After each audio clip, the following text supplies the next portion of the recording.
The center span of the Golden Gate Suspension Bridge in San Francisco is 1,280 meters long.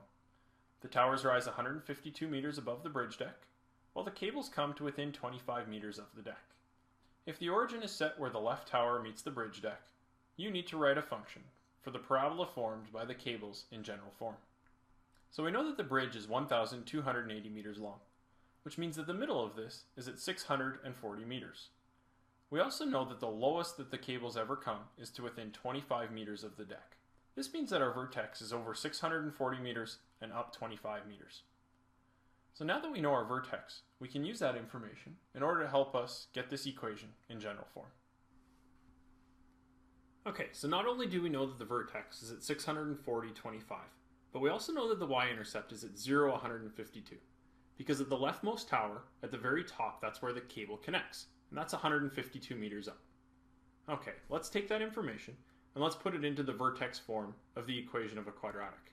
So using our information from the vertex, we're going to substitute into the p and q value.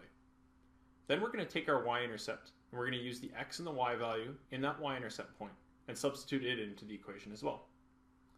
Next, we're going to say 0 minus 640 is still negative 640.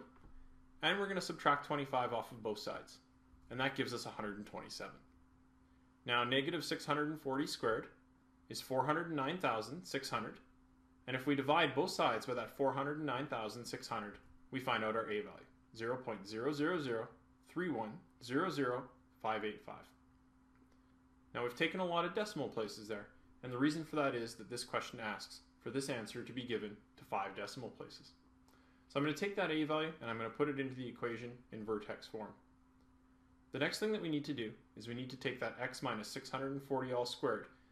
So squaring the x minus 640, we end up with x squared minus 1,280 x's plus 409,600.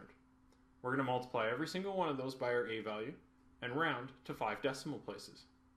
When we do that, we get y equals 0.00031 x squared minus 0.39687 x's plus 127 plus the 25 that was outside the brackets.